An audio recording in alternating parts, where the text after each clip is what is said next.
साथियों नमस्कार and welcome to Samadhan the solution. I am doctor Ashok Vijay और आज मैं फिर से आरआरबी ग्रुप डी 2025 के लिए साइंस की क्लास की बात करूंगा और साइंस में आज का टॉपिक होगा विद्युत व विद्युत चुम्बकीय प्रेरण यानी इलेक्ट्रिसिटी एंड इलेक्ट्रोमैग्नेटिक इंडक्शन। तो इस टॉपिक पे मोस्ट इम्पोर्टेंट क्वेश्चंस एमसीक्यूज की बात होगी और इस जो एमसीक्यूज की ये सीरीज़ साइंस की चल रही है उसकी ये 7वीं वीडियो है और इस 7वीं क्लास के लिए यदि आप देखेंगे तो इलेक्ट्रिसिटी और इलेक्ट्रोमैग्नेटिक इंडक्शन के वो सारे क्वेश्चंस कवर किए जाएंगे जिनसे क्वेश्चंस जो लगातार पूछे जाते रहे, ख़ास तौर से आरआरबी ग्रुप डी की परीक्षा में जिनके पूछे जाने की पूरी संभावना है। इसलिए बहुत ध्यान से पूरी वीडियो देखेंगे। आप यदि ये देखें कि इसमें क्या क्या चीज़ें शामिल की गई हैं तो आप देखेंगे, आप पाएंगे कि एसी और डीसी करंट की बात होगी, डायरेक्ट करंट और अल्टरनेटिव करंट, तड़ित चालक क्या है, प्रतिरोध क्या है, ट्रांसफार्मर, अर्धचालक कौन कौन से होते हैं, फ्यूज और एलिमेंट ये क्या चीज़ें हैं, विद्युत द्विध्रुव क्या है, सीबैक प्रभाव क्या है, तार व केबल में क्या अंतर है, श्रेणी खास तौर से समांतर क्रम और श्रेणी क्रम क्या चीज़ें हैं। तो इन पर सारी चीज़ों पर बात होगी जिनसे क्वेश्चंस बनते हैं। विद्युत की बात करेंगे तो ये विद्युत से दो क्लासेस होंगी। तो ये पहली क्लास होगी 7वीं नंबर जो है, इसके बाद एक और क्लास होगी क्योंकि इनसे लगातार बहुत ज़्यादा प्रश्न आते हैं। तो विद्युत व विद्युत चुम्बकीय प्रेरण की आज बात होगी। इम्पोर्टेंट क्लास है और सारे क्वेश्चंस आपको देखने पड़ेंगे तभी आपके लिए बहुत ही लाभदायक होने वाला है। प्रारंभ करते हैं। पहला प्रश्न है, दो एक जैसे बल्बों को किस प्रकार जोड़ें कि रोशनी अधिक मिलेगी। How to connect to similar bulbs to get more light. तो क्या ये श्रेणी क्रम में सीरीज में जोड़ें या समांतर पैरेलल सीक्वेंस में जोड़ें या उपर्युक्त जो दोनों श्रेणी और समांतर क्रम हैं इनमें दोनों में समान लाइट रहेगी और या इनमें से कोई नहीं जो है सही है। तो कौन सा सही है? देखिए, यदि रोशनी अधिक मिलनी है तो आपको समानांतर क्रम में जोड़ना पड़ेगा, पैरेलल जोड़ना पड़ेगा, सीरीज में नहीं। क्यों? आइए देखते हैं। ये चित्र हैं और इन चित्रों को देखने के पहले आप इधर से देखें तो व्याख्याएं, उसके बाद हम इन पर बात करते जाएंगे। तो समानांतर क्रम में या समांतर क्रम में जोड़ना है यदि ज़्यादा लाइट चाहिए। समांतर क्रम संयोजन में प्रतिरोधों को इस प्रकार जोड़ा जाता है कि हर प्रतिरोध पर विभवांतर समान रहता है। अब देखिए, समांतर क्रम में जोड़ा कैसे जाता है, आप ये देखिए इस तरह से। देखिए, ये है श्रेणी क्रम और ये है समांतर क्रम। श्रेणी क्रम में क्या है, अब जैसे इसमें 3 R1 R2 R3 3 है तो R1 से R2 जुड़ा है, R2 से R3 जुड़ा है, ये एक दूसरे किनारों से जुड़े हुए हैं। तो ये एक दूसरे से जुड़े हैं तो ये है सीरीज श्रेणी क्रम। समांतर क्रम क्या है, इसमें ये दो सिरे हैं और इन दो सिरों से तीनों जो है R1 का देखो, ये दोनों सिरा R2 का भी और R3 का एक ही जगह जुड़ा हुआ है। ये आपस में जुड़े हुए थे श्रेणी क्रम में, सीरीज में, लेकिन समांतर क्रम में दो सिरों से सारे जो है प्रतिरोध जुड़े हुए हैं। ये दोनों में अंतर है। और इसमें अच्छा, हमने ये कहा कि लाइट ज़्यादा किस में मिलेगी, तो हमने ये कहा कि समांतर क्रम में ज़्यादा मिलेगी। अब देखिए, ये सिरे सारे एक साथ जुड़े हुए हैं, सारे यहाँ जुड़े हुए हैं, इसीलिए लाइट यहाँ से ज़्यादा मिलेगी। और यहाँ जो है सीरीज में यहाँ से ये, इससे ये और इससे ये जुड़ा हुआ है। यदि आप इस चित्र में देखिए तो देखिए, ये श्रेणी क्रम में जुड़े हैं, ये बल्ब इससे जुड़ा है, ये इससे जुड़ा है, ये इससे जुड़ा है। तो इसकी लाइट देखिए। अब ये लाइट देखिए कितना चमक रही है। ये सिरे हैं, यहाँ इससे भी जुड़ा है, ये इससे भी जुड़ा है, यानी तीनों बल्बों के दोनों सिरे आपस में एक ही जगह से दो सिरों से जुड़े हुए हैं। इसकी लाइट देखिए। तो समांतर क्रम में इस तरह से बहुत तेज लाइट चलेगी और श्रेणी क्रम में इस तरह से। तो और आप देखते हैं ये जो श्रेणी क्रम है, ऐसे कैसे किसकी लाइटें लगी होती हैं, ये झालर लगी होती है। देखिए, ये झालर ऐसी लगी होती है ना, इससे ये एक एक झालर, छोटे छोटे बल्ब जुड़े हुए होते हैं, और इसी श्रेणी क्रम में लगे होने के कारण झालर्स की लाइट बल्बों से कम होती है। तब आपको अंदाजा लग गया होगा कि श्रेणी और समांतर क्रम क्या चीज़ें हैं। परिपथ में न्यूनतम प्रतिरोध प्राप्त करने के लिए इसका प्रयोग किया जाता है। प्रतिरोध न्यूनतम होगा तो जो है लाइट ज़्यादा रहेगी। प्रतिरोध न्यूनतम होने पर समांतर क्रम में जुड़े बल्बों में से अधिक रोशनी मिलेगी। अधिकतम प्रतिरोध हेतु क्या होगा, प्रतिरोधों को श्रेणी क्रम में जोड़ा जाएगा। ज़्यादा प्रतिरोध श्रेणी क्रम में जोड़ेंगे तो प्रतिरोध अधिकतम होगा, ज़्यादा होगा, और ज़्यादा होगा तो लाइटें वहाँ कम होंगी। अधिकतम प्रतिरोध पर श्रेणी क्रम में जुड़े बल्बों से कम रोशनी मिलेगी, आपने चित्र में देख लिया। तो साथियों, आपने देखा कि जो हमारी वीडियोज़ हैं उसमें जो क्लासेस हैं उसमें मुख्यतः आपको ये व्याख्याएं देखने को मिलती हैं, और एक प्रश्न के एवज में आपको 5 से 10 प्रश्न की व्याख्या, उससे भी ज़्यादा व्याख्याएं मिलती हैं, उससे भी ज़्यादा प्रश्नों के उत्तर मिलते हैं। इसलिए बहुत ही ध्यान से पूरी वीडियो को देखिए। समाधान द सॉल्यूशन को सब्सक्राइब भी कर लीजिए न किए हों, और वीडियोज़ को लाइक कीजिए। आगे देखिए, प्रश्न नंबर 2 है। प्रश्न नंबर 2 है, क्या कह रहा है, 60 वाट के 2 बल्ब तथा 40 वाट के 2 बल्ब 2 पंखे प्रतिदिन 6 घंटे चलते हैं। यदि विद्युत शुल्क 5 रुपये प्रति यूनिट हो तो मार्च माह का बिल कितना होगा। तो अब आप देखिए, क्या 90 होगा, 180 होगा, 220 होगा, 360 होगा। ये ऐसे प्रश्नों को आप हल करेंगे, और ये प्रश्न बहुत आते हैं। मान लीजिए साइंस में ये क्वेश्चन ये रहेगा ही।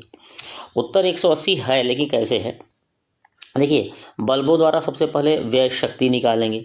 तो ये 60 गुणे 2 है ना, 60 वाट के, तो 120 वाट हो गया। पंखा कितना है, 2 पंखे हैं, 40 वाट के हैं, तो 80 वाट हो गया। कुल कितना हो गया, 120 और 80 को जोड़ दिए तो 200 वाट। ये कुल शक्ति व्यय हो रही है इतना। अब यूनिट निकालना है, तो यूनिटों की संख्या, ये वाला सूत्र याद कर लीजिए। यूनिटों की संख्या करना है तो वाट गुणा घंटा गुणा दिन बटा 1000 करेंगे। वाट यहाँ आपने 200 निकाल लिया था, और 6 घंटे चलते हैं, और 30 दिन 30 है, तो 30 दिन को जो है 30 दिन का गुणा कर दिए, तो वाट घंटा और दिन, एक महीने के 30 दिन गुणा कर दिए बटे 1000 है। तो जब ये आपने किया तो आपको 36 यूनिट बिजली कंज्यूम किए। लेकिन शुल्क है 5 रुपया प्रति यूनिट, तो 36 में 5 का गुणा कर देंगे तो 180 रुपये आ जाएगा। इसलिए option number B is again the right answer, 180 rupees. तो इस तरह से देखिए, इसमें ये जरूर यूनिटों की संख्या का जो सूत्र है इसको आप जरूर याद कर लीजिए। ये वाट गुणे घंटे गुणे दिन बटे 1000। और ये 30 दिन है, तो मार्च माह, देखिए ये गलत हो गया यहाँ, अप्रैल माह। मार्च में 31 दिन होते हैं, यहाँ 30 का गुणा किया गया, तो यहाँ आप अप्रैल लिखेंगे। तो ये अप्रैल माह का है। मार्च माह का यदि निकालेंगे तो 31 दिन होगा, तो यहाँ 30 की जगह आप क्या करेंगे, यहाँ 31 कर देंगे। तो ये ध्यान रखिएगा कि यदि ये इसमें महीने बदल के प्रश्न पूछता है तो यहाँ 31 हो जाएगा मार्च, ये 30 दिन अप्रैल के लिए या जून के लिए या सितंबर के लिए ये 30 होगा, उसके लिए 31, बस इतना ही अंतर है, बाकी चीज़ें वही रहेंगी। नेक्स्ट है प्रश्न नंबर 3 है, प्रत्यावर्ती धारा को दृष्ट धारा में किससे परिवर्तित किया जाता है। How is alternating current converted into direct current. तो ये किसके द्वारा होता है, क्या ये मोटर के द्वारा, डायनामो, रेक्टिफायर या ट्रांसफार्मर। देखिए, एसी को डीसी में बदलना है, प्रत्यावर्ती धारा को दृष्ट धारा में। एसी को यदि डीसी में बदलना है तो ये रेक्टिफायर करेगा। Option number C is the right answer. तो आप कुछ यंत्र देखिए कैसे कौन एक दूसरे में चेंज करते हैं। जैसे डायनामो है, ये सारे क्वेश्चंस आए हुए हैं, इसलिए बहुत ध्यान से देख लीजिए। यांत्रिक ऊर्जा को गतिज ऊर्जा या विद्युत ऊर्जा में बदलता है। मोटर जो है विद्युत को यांत्रिक में बदलेगा, इसका ठीक उल्टा हो जाएगा। सोलर फोटो सेल, इसको सोलर सेल भी कहेंगे, ये सौर ऊर्जा को विद्युत ऊर्जा में, यदि प्रकाश ऊर्जा को विद्युत ऊर्जा में कहें तो भी सही माना जाएगा। विद्युत सेल, इसका काम है रासायनिक ऊर्जा को विद्युत ऊर्जा में बदलता है। विद्युत बल्ब क्या है, ये प्रकाश को ऊर्जा में, विद्युत ऊर्जा को प्रकाश में बदल देता है, प्रकाश देता है बल्ब। मोमबत्ती क्या है, रासायनिक ऊर्जा को प्रकाश देती है, ऊष्मा देती है, लेकिन रासायनिक ऊर्जा को पिघल के आती है, प्रकाश में कन्वर्ट होती है। माइक्रोफोन ये ध्वनि ऊर्जा को विद्युत ऊर्जा में बदलता है, और उसके बाद लाउड स्पीकर विद्युत ऊर्जा को ध्वनि में चेंज करता है।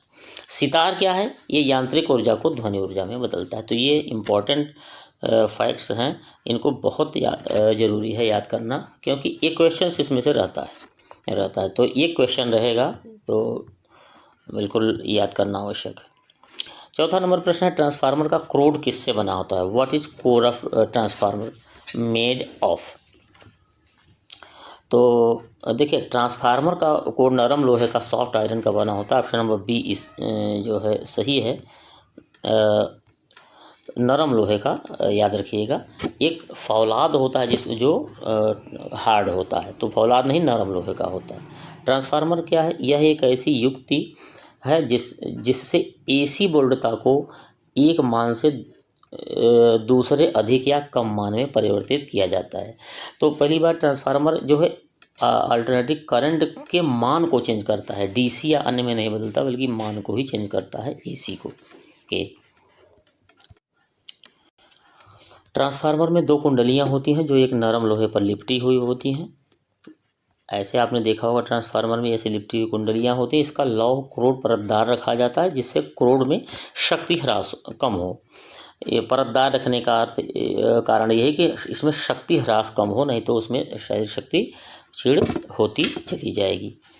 ट्रांसफार्मर विद्युत चुंबकीय प्रेरण के सिद्धांत पर कार्य करता है। ये वाला याद रखिएगा, ये कई बार प्रश्न आया है। ट्रांसफार्मर किस सिद्धांत पर कार्य करता है? तो विद्युत चुंबकीय प्रेरण के सिद्धांत पर, इलेक्ट्रोमैग्नेटिक इंडक्शन के सिद्धांत पर काम करता है।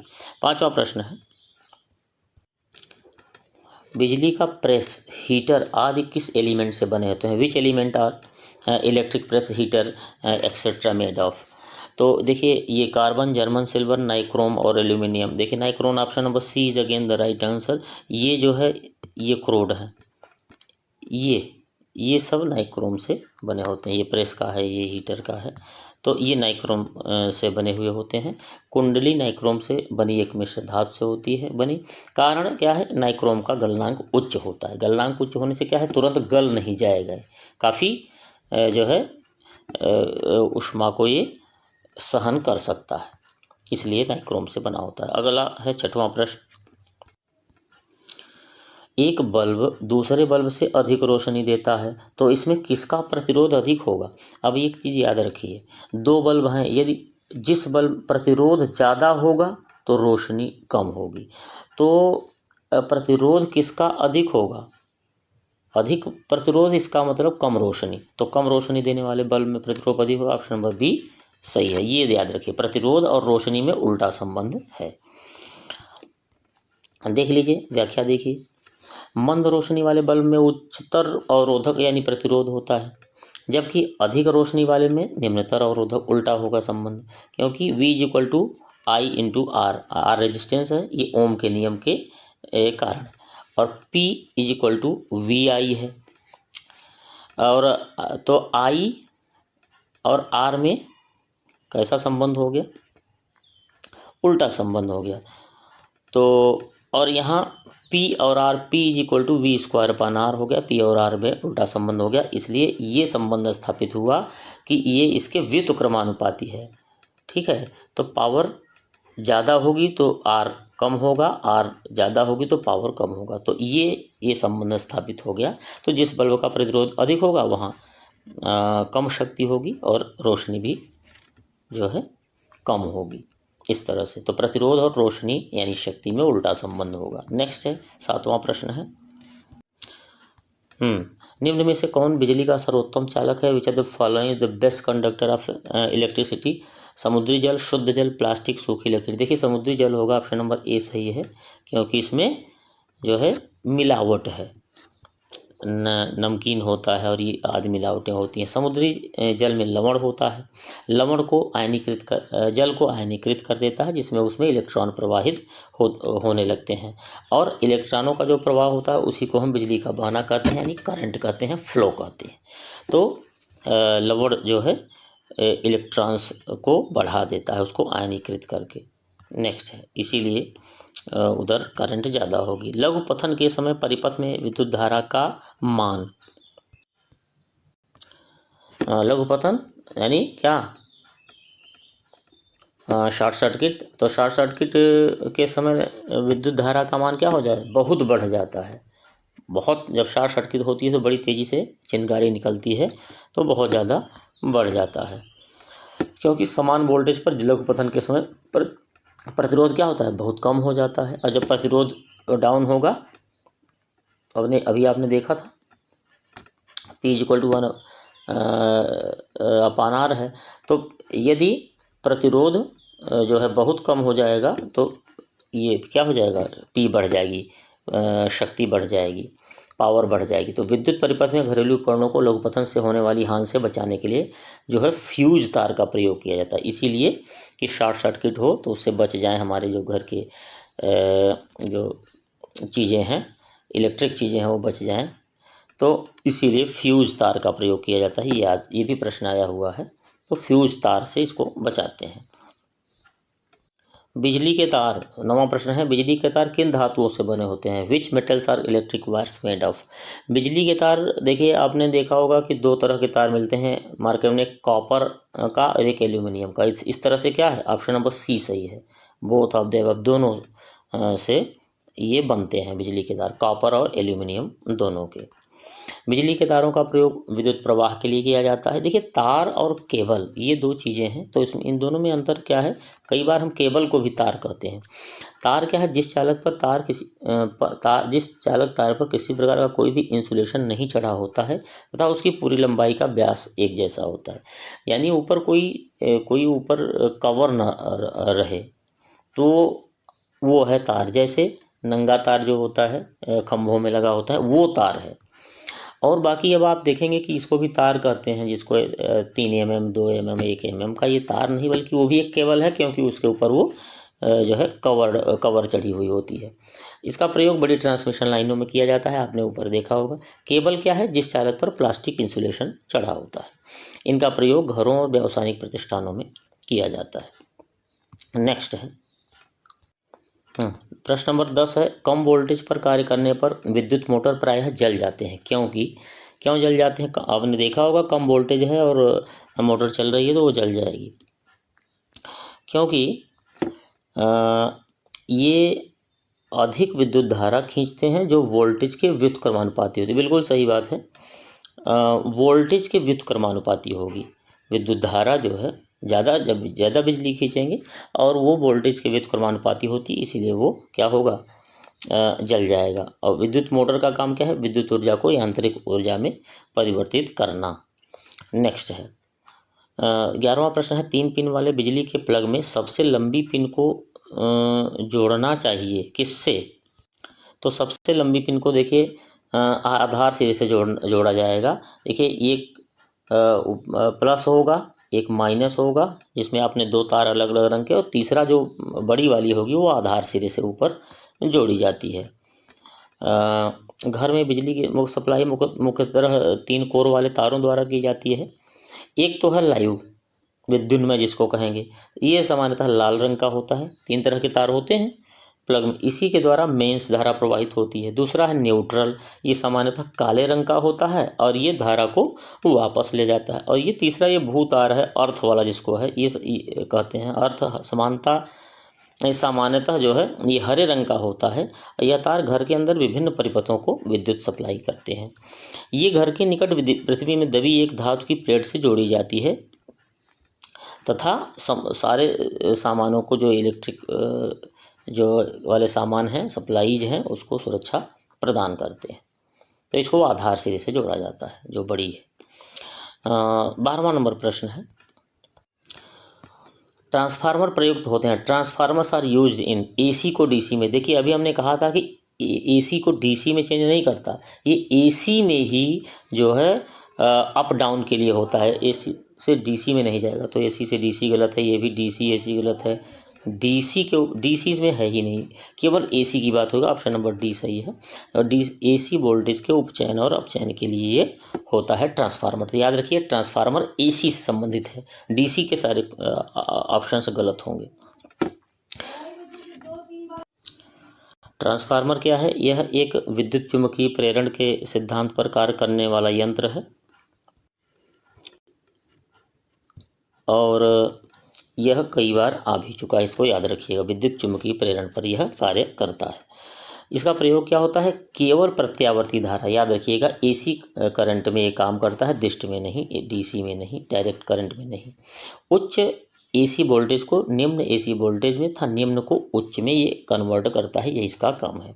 ट्रांसफार्मर के दो प्रकार हैं, एक अपचाई तथा एक उपचाई, यानी एक ऑक्सीडेशन के लिए और दूसरा रिडक्शन के लिए, वोल्टेज एसी वोल्टेज के लिए ये प्रयुक्त होता है। नेक्स्ट 13वां नंबर प्रश्न है। तड़ित चालकों को बनाने में लोहे की अपेक्षा तांबे की छड़ों को वरीयता दी जाती है, यानी लोहे की नहीं बल्कि तांबे की को वरीयता दी जाती है। कॉपर की प्लेट्स लगती हैं। Why are copper rods preferred over iron rods in making lightning conductors. तो ये जो तड़ित चालक हैं, लाइटनिंग कंडक्टर्स हैं, ये वो अर्थ के लिए लगाए जाते हैं, आपने देखा होगा। तो ये कॉपर की क्यों लगाई जाती हैं? क्योंकि लोहे की तुलना में तांबा विद्युत का अधिक सुचालक होता है। एक तो ये हो गया, बेटर कंडक्टर होता है। दूसरा है तांबा वायुमंडलीय परिस्थितियों में सरलता से ऑक्सीडाइज नहीं होता। एक से ऑक्सीडाइज हो जाएगा तो दिक्कत होगी, तो ऑक्सीडाइज नहीं होगा यानी देर तक टिका रहेगा। तो ये दोनों सही हैं, ऑप्शन नंबर ए और बी दोनों ठीक हैं, इसलिए तीसरा उपर्युक्त दोनों ये विकल्प सही होगा। तो एक तो जो है ये बेटर कंडक्टर है कॉपर, और दूसरा है वायुमंडलीय परिस्थितियों में वो सरलता से ऑक्सीडाइज नहीं होता तांबा, इसलिए तांबे की प्लेटें और उसके रॉड्स प्रयोग किए जाते हैं तड़ित चालक को बनाने में। 14वां नंबर प्रश्न है। फ्यूज में प्रयुक्त होने वाले तार की विशेषता क्या होती है? जो फ्यूज तार होता है वो कैसा होना चाहिए? The characteristic of the wire use in a fuse is निम्न प्रतिरोध तथा उच्च गलनांक। एक चीज़ याद रखिएगा, इसमें गलनांक निम्न होना चाहिए और प्रतिरोध उच्च होना चाहिए। ऑप्शन नंबर प्रतिरोध उच्च, निम्न प्रतिरोध गलत है। निम्न प्रतिरोध शक्ति, उच्च प्रतिरोध, ये उच्च प्रतिरोध था, उच्च गलनांक ये भी गलत हो जाएगा। ऑप्शन नंबर डी सही है। देखिए उच्च प्रतिरोध होना चाहिए और निम्न गलनांक, क्योंकि जब करंट तेज होगी, जैसे ही करंट तेज हुई और उसमें उच्च प्रतिरोध है तो वो जो है तार को गला देगी। निम्न गलनांक भी सही है, क्योंकि उच्च गलनांक होगा तो करंट बहुत तेज बही, लेकिन उच्च गलनांक है तो तार पिघलेगा ही नहीं।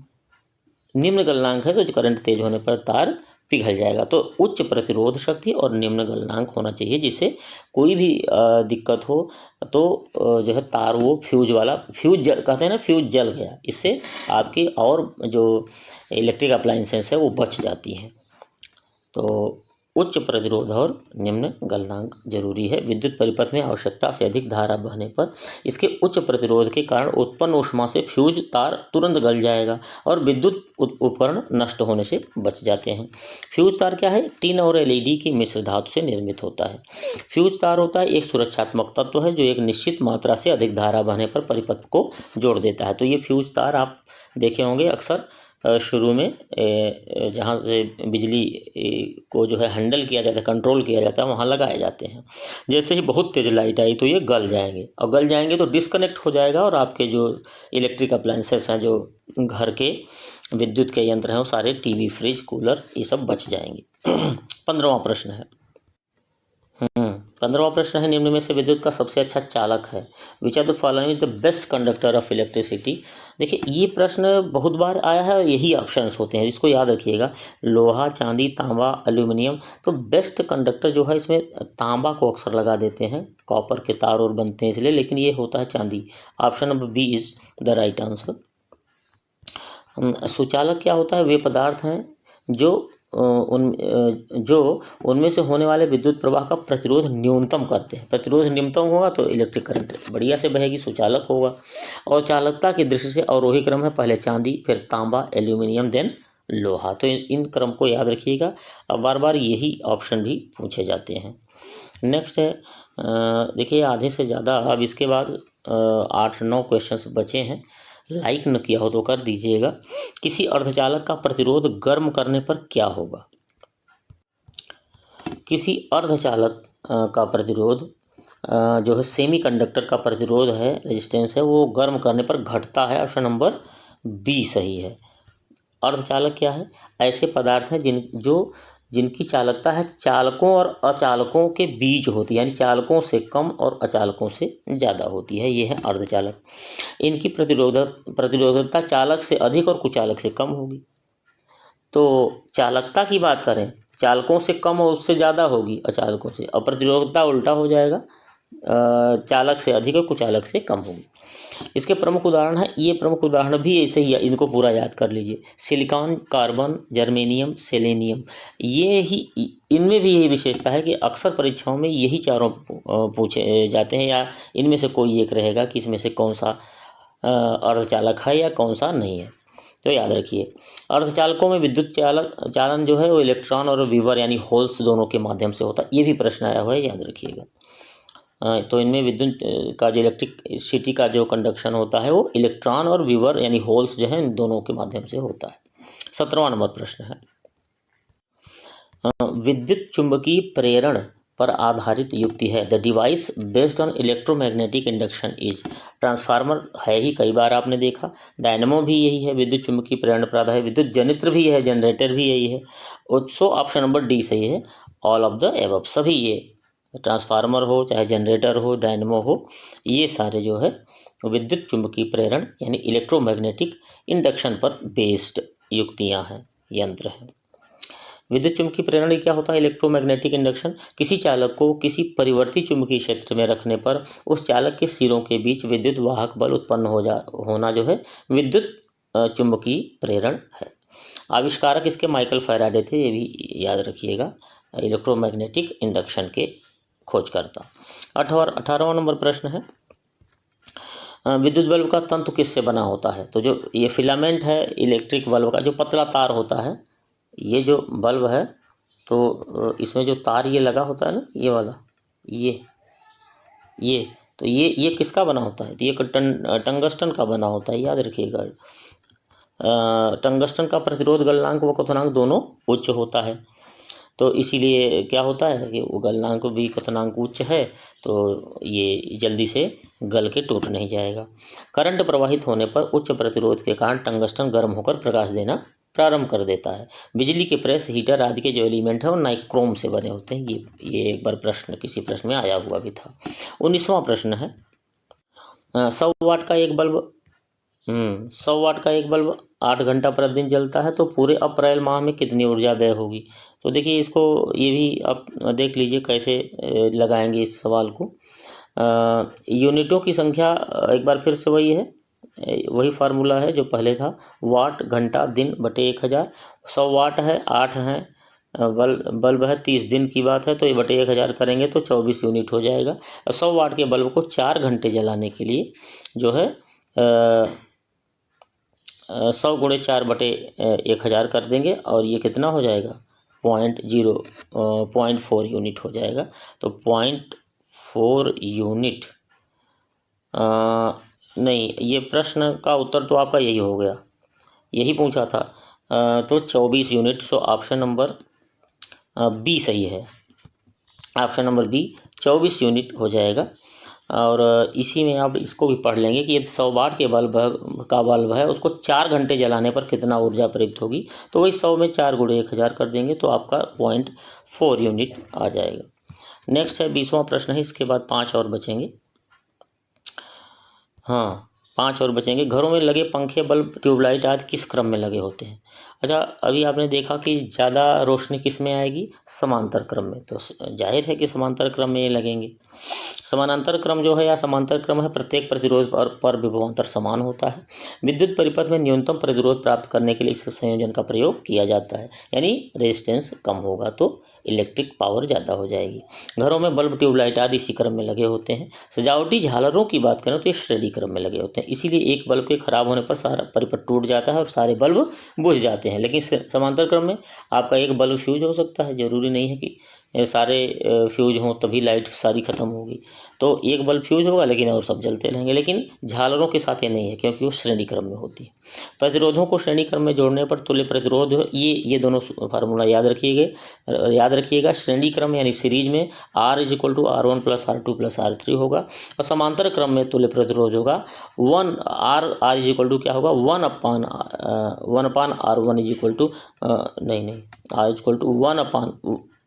नहीं, R/1/R होगा। 1/R = 1/R1 + 1/R2 + 1/R3। तो ये होगा समांतर में और ये होगा श्रेणी क्रम का फार्मूला। नेक्स्ट है 21वां प्रश्न है, एक आदर्श सेल के आंतरिक प्रतिरोध का मान। तो इंटरनल रेजिस्टेंस जो है आइडियल सेल जो है उसका 0 होता है, याद रखिएगा। ऑप्शन नंबर ए सही है।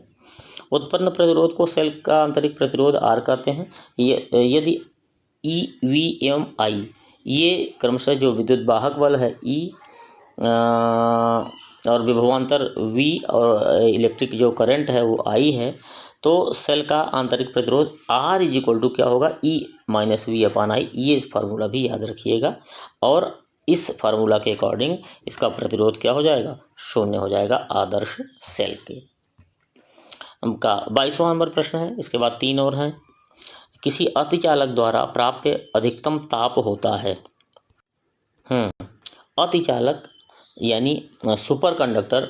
तो the maximum temperature attainable by a super conductor is, तो सुपर कंडक्टर का जो अधिकतम ताप होगा 133 केल्विन होगा, ये याद रखिएगा। आइए देखते हैं सुपर कंडक्टर ये है क्या, अतिचालकता क्या है, सुपर कंडक्टिविटी क्या है। अति न्यून ताप यानी जिसको क्रांतिक ताप कहते हैं, इस पर पदार्थों के प्रतिरोध का 0 हो जाना ही अतिचालकता है। अतिचालकता के खोजकर्ता थे केमरलिंग ओन्स, 1911 में इन्होंने इसकी खोज की। अतिचालकता आर्थिक रूप से महत्वपूर्ण है, किस पर? सामान्य ताप पर। सामान्य ताप पर इकोनॉमिकली ये बहुत इम्पोर्टेंट हो जाता है। अधिकतम ताप वाला अतिचालक जो है एक सेरेमिक पदार्थ होता है, याद रखिएगा। इसके उदाहरण देखें अतिचालक के तो कैल्शियम, बेरियम, तांबा, मरकरी तथा ऑक्सीजन आदि हैं। अतिचालक बनाने हेतु महत्वपूर्ण धातुएं जो है शीशा और पारा, ये दोनों हैं, इनको याद रखिएगा। ये कारण ये है कि उच्च ताप पर ही ये अतिचालक बनाया जाता है, इसीलिए शीशा और पारा जो है महत्वपूर्ण है अतिचालक बनाने के लिए। तो ये इतना इम्पोर्टेंट है सुपर कंडक्शन के लिए। नेक्स्ट है 23वां प्रश्न है, इसके बाद 2 बचेंगे। एक विद्युत द्विध्रुव बना होता है,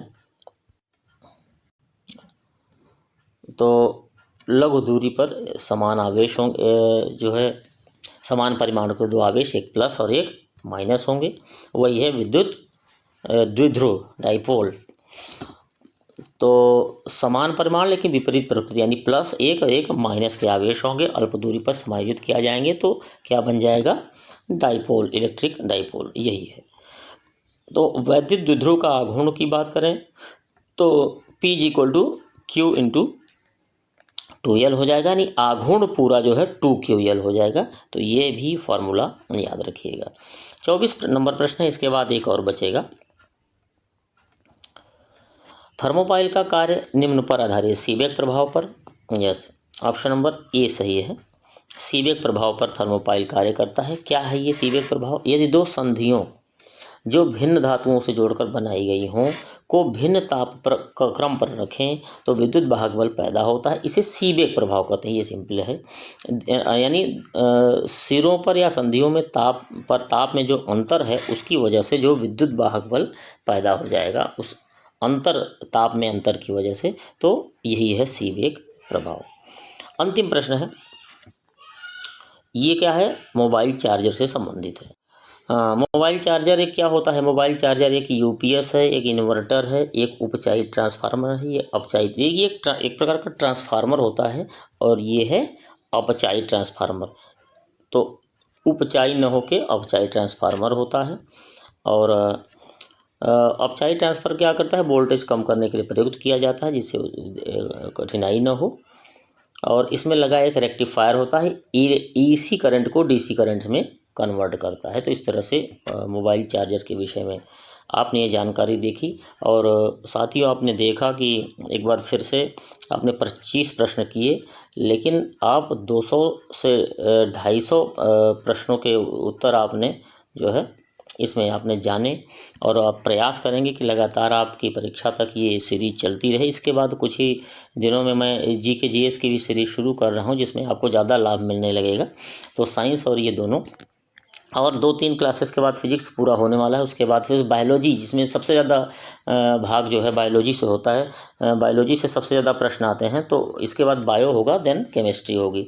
तो लगातार बिल्कुल आप वीडियोज़ को देखते रहिए। समाधान द सॉल्यूशन को लाइक, शेयर और सब्सक्राइब भी करिए। थोड़ा सा मनोबल हमारा भी बढ़ाते रहें, और मैं प्रयास करूँगा कि आपके लिए वो क्वालिटी क्वेश्चंस आपको लेके आएँ दें, और आप उसको जो है देखें और समझें, और आपका कल्याण हो। क्योंकि निश्चित है कि ये वो क्वेश्चंस हैं जो परीक्षा में आए हुए हैं, और या बहुत संभावित प्रश्न हैं। तो यदि आप लगातार इनको देखते हैं तो निश्चित है आप अपग्रेड होंगे, इसमें कोई दो मत नहीं है। बहुत बहुत धन्यवाद। जय हिंद, वंदे मातरम।